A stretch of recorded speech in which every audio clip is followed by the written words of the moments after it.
कैसे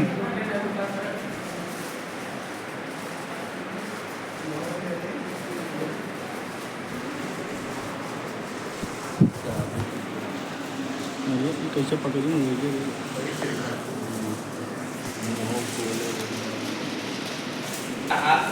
भारत में आज हम लोग चूंकि यह पेपर एक समरी सुन चुके हैं।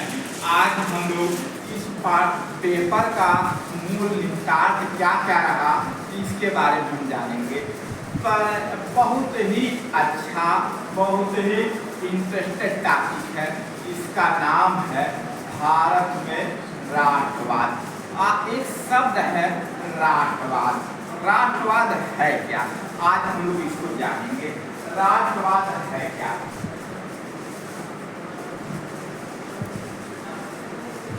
देखिए, एक शब्द है राष्ट्रवाद।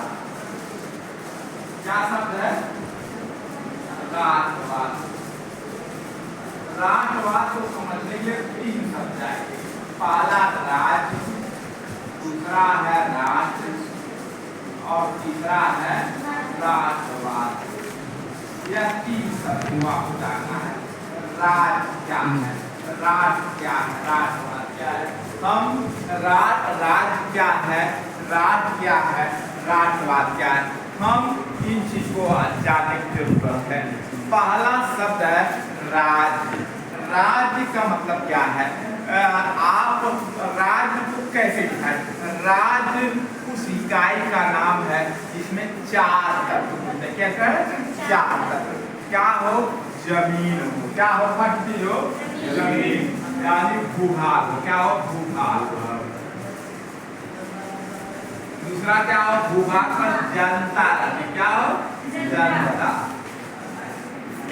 और तीसरा जनता को चलाने के लिए कानून। और चौथा हस्तक्षेप से मुक्त हो। हस्तक्षेप से मुक्त हो। ऐसी इकाई क्या कहलाता है? राज्य। क्या कहलाता है? राज्य। राज्य को ऐसे डिफाइन किया जाता है। राज्य उस इकाई को कहते हैं जिसमें 4 तत्व होते हैं। भूभाग हो, जनता हो, जनता चलाने के कानून हो, और भूभाग बाहरी हस्तक्षेप से मुक्त हो। ऐसी इकाई राज्य कहलाती है। क्लियर है सबको? अब सेकंड टर्म है राज। क्या है?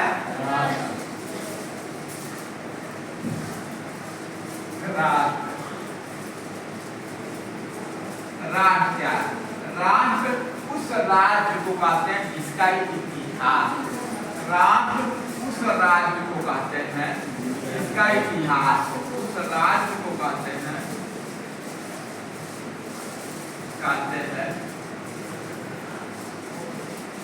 जिसका इतिहास। क्या हो? जिसका इतिहास। इतिहास। राज्य उस राज्य को कहते हैं जिसका इतिहास। अब तीसरा शब्द है राष्ट्रवाद। क्या है? राष्ट्रवाद। राष्ट्रवाद क्या है? राष्ट्रवाद वह माध्यम है, वह प्रवाह है, या राष्ट्रवाद एक प्रकार की मनोवैज्ञानिक सांस्कृतिक अवधारणा है जिसके द्वारा राष्ट्र में रहने वाली जनता राष्ट्र के प्रति अपनी निष्ठा को प्रदर्शित करती है। यानी राष्ट्रवाद वह माध्यम है, राष्ट्रवाद एक प्रकार की मनोवैज्ञानिक सांस्कृतिक अवधारणा है जिसके द्वारा राष्ट्र में रहने वाली जनता राष्ट्र के प्रति अपनी निष्ठा को प्रदर्शित करती है। अब भारत का जो राष्ट्रवाद है, भारत का राष्ट्रवाद, भारत में राष्ट्रवाद कैसे निकला, आज हम लोग इन तथ्यों पर जाने। अभी देखते देखते आपका फर्स्ट पेपर मुट्ठी में कंप्लीट हो जाएगा। फर्स्ट पेपर महज 50 मिनट 40 मिनट के वीडियो में कंप्लीट हो जाएगा। अब भारत में राष्ट्रवाद कैसे निकला, भारत का जो राष्ट्रवाद है इसके उद्भव के पीछे क्या परिस्थितियां थी। भारत में राष्ट्रवाद के उद्भव में अंग्रेजी शिक्षा और अंग्रेजी शासन पद्धतियों को जिम्मेदार है। यानी भारत का राष्ट्रवाद अंग्रेजी शिक्षा, अंग्रेजों के शोषणकारी नीतियों में अंतर्निहित है। तो थोड़ा सा हम इसको व्यापक रूप से करते हैं। भारत का जो राष्ट्रवाद है वह 19वीं सदी में पाश्चात्य शिक्षा के विकास से भारत में एक मध्यवर्गीय चेतना का विकास हुआ, जो समाज में व्याप्त कुरीतियां हैं, समाज देश में व्याप्त समस्याएं हैं, उनके लिए संघर्ष किया, उनके खिलाफ आवाज उठाया। यह राष्ट्रवाद का पहला अभिव्यक्ति है। राष्ट्रवाद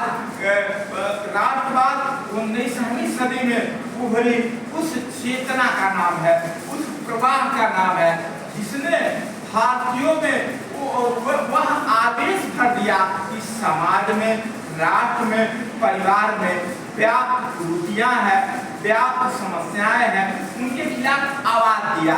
यानी राष्ट्रवाद एक माध्यम है, राष्ट्रवाद एक प्रवाह है।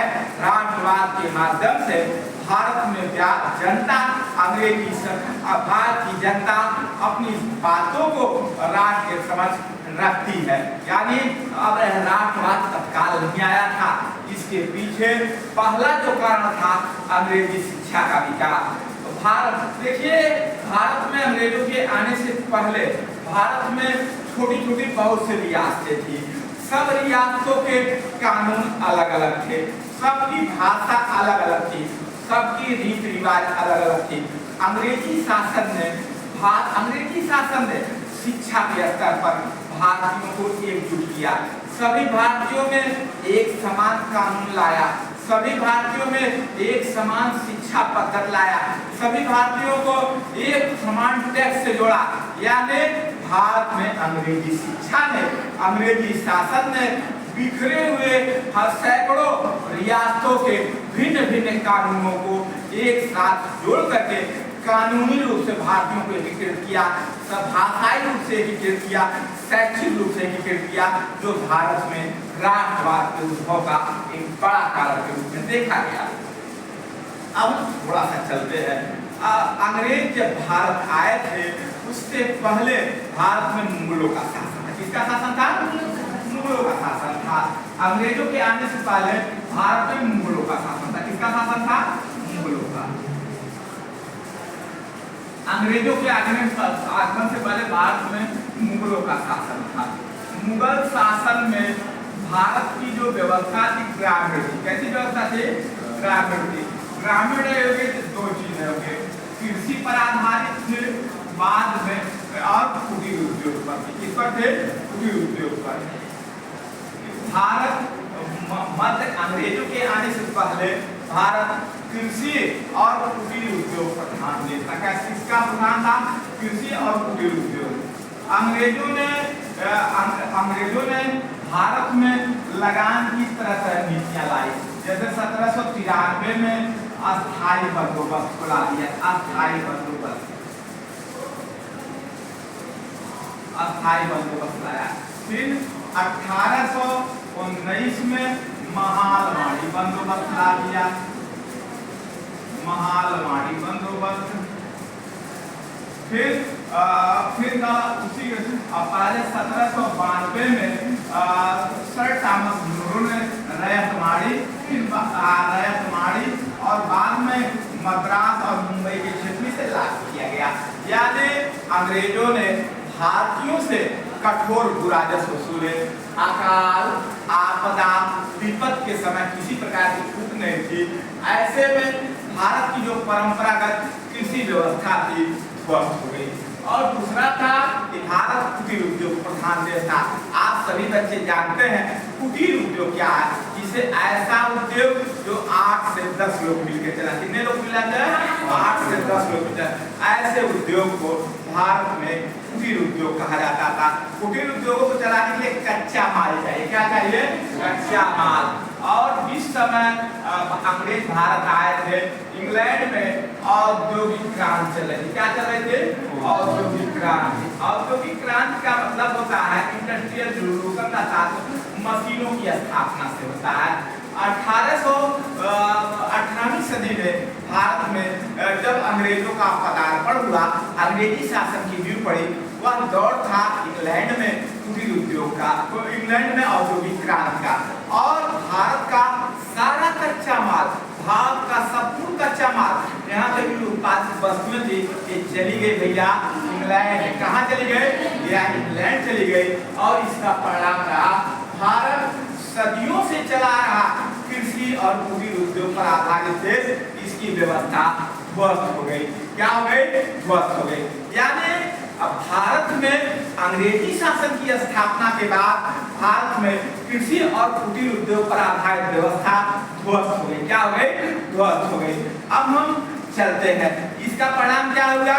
भारत में जो शोषक वर्ग था, भारत की जो जनता जो थी, वह अंग्रेजी गलत आर्थिक नीतियों से सड़कों पर आ गई, उनका रोजगार छीन लिया गया, उनके साथ साथ और भी ज्यादा हत्या हुई। यानी अंग्रेजों की आर्थिक नीतियों का परिणाम रहा भारत सदियों से कृषि और परंपरागत उद्योग पर आधारित देश ध्वस्त हो गया। और दूसरा कारण क्या था? सामाजिक हस्तक्षेप था। दूसरा कारण था सामाजिक हस्तक्षेप।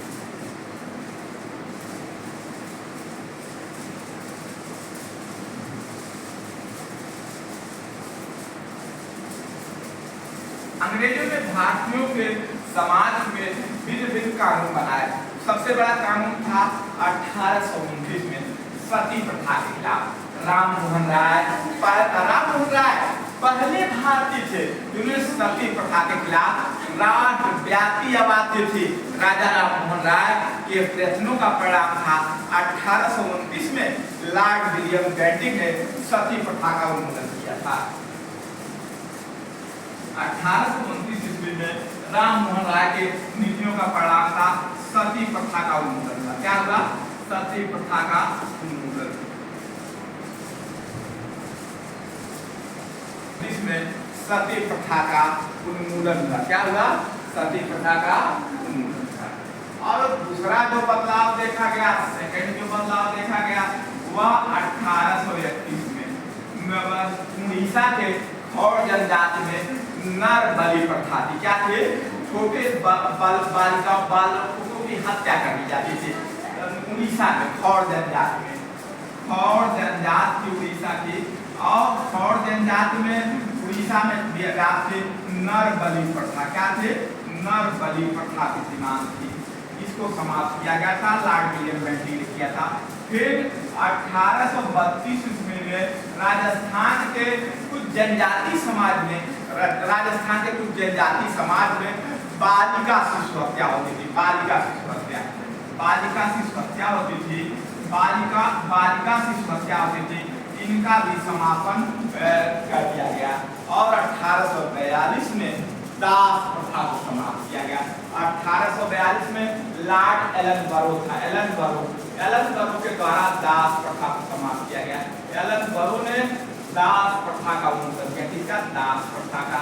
यानी अंग्रेजों ने समय समय पर भारतीयों के सामाजिक मसले पर हस्तक्षेप किया और इससे ज्यादा बढ़ करके ईश्वरचंद्र विद्यासागर को ले रहे। ईश्वरचंद्र विद्यासागर बंगाल के वर्धमान कॉलेज में संस्कृत के प्रोफेसर थे और ईश्वरचंद्र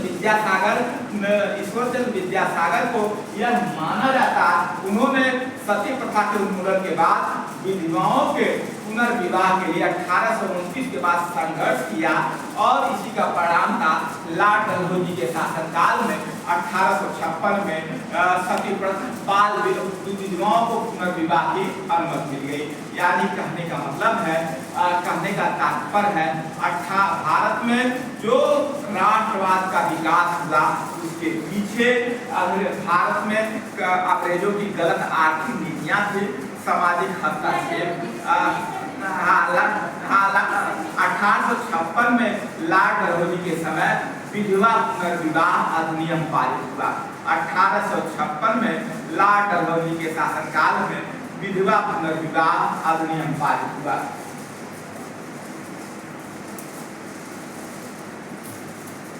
अब तीसरा कारण क्या था? तीसरा कारण आप देख सकते हैं अंग्रेजी शिक्षा का विकास।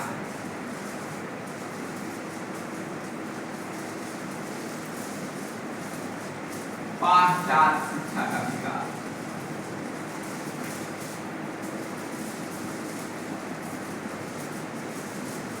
मैकाले भारत में अंग्रेजी शिक्षा का जन्म था। कौन था? Lord Macaulay. मैकाले ने अंग्रेजी शिक्षा को इसलिए लाया था भारत में अंग्रेजों का एक समर्थक वर्ग तैयार हो, अंग्रेजों का समर्थक वर्ग तैयार हो।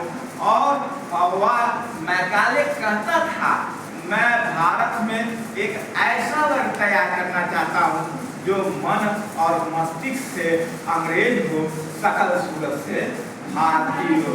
वह मैकाले यह कहता था, मैकाले का यह मानना था भारत में एक ऐसा वर्ग तैयार हो जो सकल सूरत से भारतीय हो लेकिन मन और मस्तिष्क से अंग्रेज हो। इस उद्देश्य से अंग्रेजी शिक्षा लाई थी और अंग्रेजी शिक्षा के बाद भारत में मध्यवर्गीय चेतना का विकास हुआ और मध्यवर्गीय चेतना ने भारतीयों में आमूल परिवर्तन किया और अमूल जो 1857 की क्रांति का कारण बना। और इसके साथ साथ और भी कारणों को जिम्मेदार मानते हैं। वह कारण है लॉर्ड लिटन एक प्रतिक्रियावादी शासक था। लॉर्ड लिटन की नीतियों से भारत में अंग्रेजी समाज में गुस्सा आया। वह लॉर्ड लिटन ने 1876 में महारानी विक्टोरिया के सम्मान में दिल्ली दरबार का आयोजन किया था। आप बताइए, रोम जल रहा था, पूरे देश में अकाल पड़ रहा था, वह लॉर्ड लिटन महारानी विक्टोरिया के सम्मान में दिल्ली दरबार का आयोजन कर दिया। बताइए, जनता खाने के लिए नहीं मर रही, खाने के लिए मर रही है, जनता के पास कुछ है ही नहीं और दूसरा ब्रिटेन की महारानी को ताज पहना रहा। इससे भी भारत की जनता में आक्रोश उत्पन्न हुआ। इसके साथ साथ 1878 में बर्नाक्युलर प्रेस एक्ट आया, जिन्होंने प्रेस की स्वतंत्रता को बाधित कर दिया और बर्नाक्युलर प्रेस एक्ट प्रेस की स्वतंत्रता को गला घोट दिया। इसके साथ साथ लॉर्ड कर्जन ने 1905 में बंगाल का विभाजन करके थे भारत में राष्ट्रवाद की जड़ को और मजबूत कर दिया। यानी भारत में जो राष्ट्रवाद आया है उसके पीछे अंग्रेजी शासन, अंग्रेजी सरकार की नीतियों को जिम्मेदार मानते हैं, लॉर्ड लिटन की प्रतिक्रियावादी नीतियों को मानते हैं, कर्जन के बंगाल विभाजन को मानते हैं, या कह सकते हैं अंग्रेजी शिक्षा के विकास के रूप में मानते हैं। यह रहा फर्स्ट लेसन का। और सेकंड लेसन चलते हैं 1857 की क्रांति। 1857 की क्रांति में भी वो कारण यही है। पहले अंग्रेजों ने भारतीयों का आर्थिक शोषण किया, कुटीर उद्योग कृषि पर आधारित व्यवस्था को ध्वस्त किया। उसके बाद अंग्रेजों ने भारतीयों के सामाजिक मसले पर हस्तक्षेप किया। अंग्रेजी शिक्षा के विकास से पूरी दुनिया में जिस राष्ट्रवाद की चेतना का विकास हुआ वह उससे भारत पछूता रहे।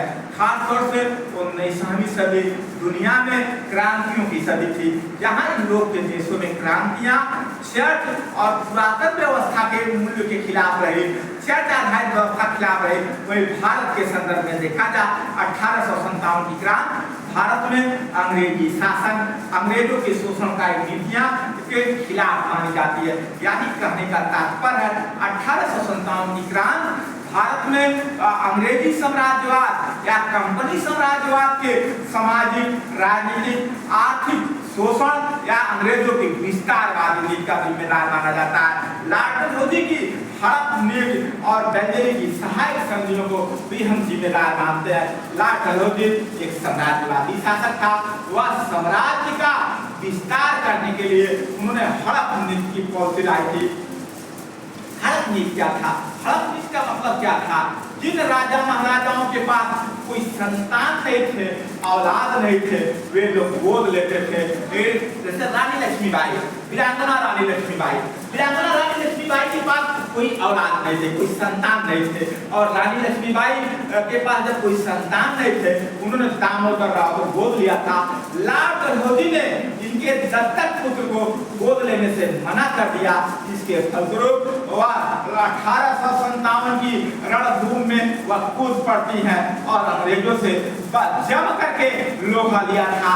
और जब वह पराजित हो गई, अंग्रेज जनरल ह्यूरोज को यह कहना पड़ा 1857 की क्रांति में कोई लड़ने वाला कोई पुरुष था, वह रानी लक्ष्मीबाई थी। यानी वीरांगना रानी लक्ष्मीबाई को वह पुरुष की संज्ञा देता है। और 1857 की जो क्रांति हुई थी उसके पीछे अंग्रेजों का आर्थिक शोषण भी जिम्मेदार था। अंग्रेजों के सामाजिक हस्तक्षेप को भी मानते हैं, पाश्चात्य शिक्षा के विकास को भी मानते हैं, इसके साथ साथ लॉर्ड डलहौजी की हड़प नीतियों की भी मानते हैं। 1857 की क्रांति ने निसंदेह भारत में जिस व्यवस्था अंग्रेजी कंपनी साम्राज्यवाद को चुनौती दिया, भारत में कंपनी साम्राज्यवाद के जड़ को हिला कर रख दिया। यहीं से महारानी विक्टोरिया का शासन आरंभ हो जाता है। 1857 की क्रांति यद्यपि विफल रही, 1857 की क्रांति को अंग्रेजों ने कुचल दिया, लेकिन 1857 की क्रांति के बाद भारत में अंग्रेजी साम्राज्यवाद की जड़ को तहस नहस कर दिया गया और इसके बाद भारत में कंपनी साम्राज्य का अंत हो गया और भारत में शासन की बागडोर महारानी विक्टोरिया के हाथ में आ गया। अब प्रश्न उठता है 1857 की क्रांति कैसी क्रांति थी? 1857 की क्रांति को जहां अंग्रेज इतिहासकार सैनिक विद्रोह कहते हैं, अंग्रेज इतिहासकार बर्बर और सभ्य लोगों के बीच संघर्ष करते हैं, वही भारत के राष्ट्रवादी इतिहासकार यह 1857 की क्रांति भारत में अंग्रेजी साम्राज्यवाद के कंपनी साम्राज्य के सामाजिक, राजनीतिक, आर्थिक शोषण या विस्तारवादी नीतियों की देन कही जाती है। इसके नजरिए से आपको देखने की जरूरत है। अब हम लोग आगे चलते हैं। 1857 की क्रांति के बाद जो तीसरा अध्याय उदारवादी